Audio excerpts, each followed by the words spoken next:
السلام علیکم۔ اسرائیل میں ریڈ ہیفر یعنی لال گائے کی قربانی کی رسم، بائبل کی ریڈ ہیفر کے متعلق پیشن گوئی اور قرآن شریف میں موجود اللہ تبارک و تعالیٰ کا حضرت موسیٰ علیہ السلام کی قوم کو گائے کو ذبح کر دینے کا حکم، اور کیا واقعی یہودی مسجد اقصیٰ کو شہید کر کے تیسرے ہیکل سلیمانی یعنی تھرڈ ٹیمپل کو دوبارہ تعمیر کرنے جا رہے ہیں؟ دوستو، حالیہ درجے سے جاری اسرائیل اور فلسطین میں نہ ختم ہونے والی جنگ کے بعد سے پے در پے ایسے واقعات سامنے نظر آ رہے ہیں جنہیں دیکھ کر یہ اندازہ لگایا جا سکتا ہے کہ آنے والے وقت میں دنیا بھر کا امن مشکل میں پڑ سکتا ہے۔ اور آج کی ہماری اس ویڈیو میں انہی واقعات کو ذکر کریں گے جنہوں نے اپنی حساس نوعیت کی وجہ سے پوری دنیا میں تہلکہ مچایا ہوا ہے۔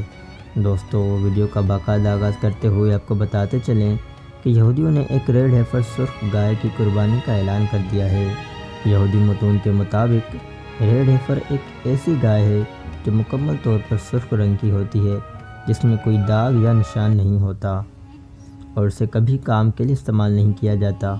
اسرائیل نے ٹیکساس سے گائے درآمد کی ہیں جن کے بارے میں کچھ لوگوں کے خیال میں قدیم بائبل کی پیشن گوئی کو پورا کرنے کی کلید ہے۔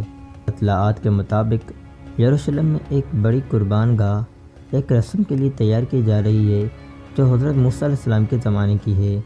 یہودی مسجد اقصیٰ کو شہید کرنے کی پوری کوششوں میں ہیں، اور یہی وجہ ہے کہ وہ اس قربانی کی رسم کو پورا کرنے کی تیاریوں میں ہیں۔ اسرائیلیوں کا خیال ہے کہ سرخ ہیفر کی تیاری اور قربانی یروشلم میں تیسرے مندر کی تعمیر نو کے لیے شرط ہے، جہاں آج مسجد اقصیٰ کھڑی ہے، اور قربانی کی یہ رسم دجال، جسے وہ اپنا مسیحا مانتے ہیں، اس کے استقبال میں کرنا چاہتے ہیں۔ یہودی روایت میں پرانے عہد نامے میں سرخ ہیفر کی قربانی کی تفصیل ہے۔ عہد نامے کے مطابق ایک سرخ گائے کی راکھ بغیر عیب قربان کی گئی، اور اس کی راکھ کو یہودیوں کی پاکیزگی کی رسومات میں استعمال کیا گیا تھا۔ راکھ کا کسی شخص کو رسمی نجاست سے پاک کرنے کے لیے استعمال کیا جاتا تھا۔ ریڈ ہیفر یہودی روایت میں پاکیزگی اور رسمی صفائی کی بحالی کی علامت ہے۔ لوگوں کے لیے مخصوص مذہبی سرگرمیوں میں حصہ لینے کے لیے اس رسم کو ضروری سمجھا جاتا تھا، جیسے کہ یروشلم کے مندر میں داخل ہونا یا مخصوص مذہبی تقریبات میں حصہ لینا۔ بائبل میں سرخ گائے کی قربانی اور اس کی راکھ کو پاک کرنے کی رسومات میں استعمال کرنے کے لیے مخصوص ہدایت دی گئی ہیں۔ عبرانی بائبل میں متعدد پیشن گوئیاں ہیں، خاص طور پر ہیکل کی تعمیر نو اور آخری وقت میں اس کے مرکزی کردار کے بارے میں بتایا گیا ہے۔ بائبل کہتی ہے، بنی اسرائیل سے کہو، خداوند نے حکم دیا، وہ تمہارے پاس ایک سرخ گائے لائیں جس میں کوئی عیب نہ ہو۔ گائے ذبح کرنے کے لیے ایک کاہن کو دی جائے گی اور سرخ رنگ کے دھاگے کی چتا پر جلا دیا جائے گا۔ پھر گائے کی راکھ کو پانی میں ملا کر ان لوگوں کو پاک کرنے کے لیے استعمال کیا جائے گا جو موت کے منہ میں جا چکے ہیں۔ کوئی بھی جو پاک ہونے سے ناکام رہتا ہے، جماعت سے کاٹ دیا جاتا ہے، کیونکہ اس نے خداوند کے مقدس کو ناپاک کیا ہے۔ یہودی روایت کے مطابق، جس کی قرآن نے بھی تصدیق کی ہے، بادشاہ ڈیوڈ کے یروشلم کو فتح کرنے اور اسے اپنا دارالحکومت بنانے کے بعد 1000 قبل مسیح میں حضرت سلیمان علیہ السلام نے خدا کی عبادت کے لیے ایک مندر تعمیر کیا۔ اس عمارت کو پہلا ہیکل آف سلیمان کہا جاتا ہے۔ اسے 586 قبل مسیح میں بابل کے بادشاہ نے تباہ کر دیا تھا جب اس نے یروشلم کو فتح کیا تھا۔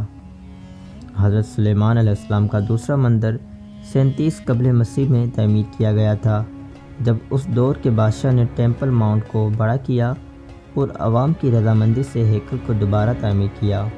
رومن دور کے دوران 17ویں عیسوی میں ٹائٹس کی فوج کے ذریعے یروشلم کے ساتھ ساتھ دوسرا مندر تباہ کر دیا گیا۔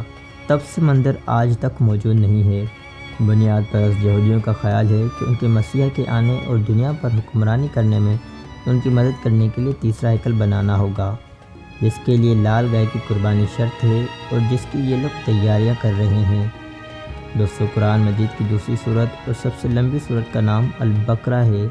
سورہ کا نام گائے کے نام پر رکھا گیا ہے جس کو ذبح کرنے کا حکم دیا گیا ہے، جیسا کہ سورہ میں حکم دیا گیا ہے۔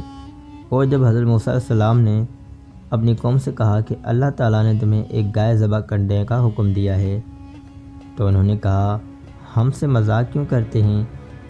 حضرت موسیٰ علیہ السلام نے جواب دیا میں ایسا جاہل ہونے سے اللہ تعالیٰ کی پناہ پکڑتا ہوں۔ انہوں نے کہا آپ اپنے رب سے دعا کیجئے کہ وہ گائے کیا ہے؟ حضرت موسیٰ علیہ السلام نے جواب دیا وہ گائے نہ بوڑھی ہو نہ بچیا ہو، درمیانی عمر کی ہو۔ پھر وہ کہنے لگے آپ اپنے رب سے دعا کیجئے کہ وہ ہمیں بتائیں اس کا رنگ کیا ہے؟ حضرت موسیٰ علیہ السلام نے جواب دیا اللہ تبارک و تعالیٰ فرماتا ہے اس کا رنگ زرد ہے، چمکدار ہے اور دیکھنے والوں کو بھا جائے۔ انہوں نے کہا آپ اپنے رب سے دعا کیجئے کہ ہمیں وہ گائے کیا ہے، گائے ہم پر مشتبہ ہو گئی ہیں۔ حضرت موسیٰ علیہ السلام نے جواب دیا اللہ تبارک و تعالیٰ کا فرمان ہے وہ گائے کام کرنے والی، زمین میں ہل جوتنے والی اور کھیتوں کو پانی پلانے والی نہ ہو اور اس میں کوئی عیب نہ ہو۔ انہوں نے کہا اب آیا حق پر۔ انہوں نے گائے کو ذبح کر دیا اور قریب تھا کہ وہ ذبح نہ کرتے۔ دوستو آج کے لیے بس اتنا ہی۔ ویڈیو پسند آنے کی صورت میں ویڈیو کو لائک اور شیئر ضرور کیجیے اور ہمارے چینل کو بھی سبسکرائب کر دیجیے تاکہ مزید ایسی ویڈیوز آپ تک پہنچتی رہیں۔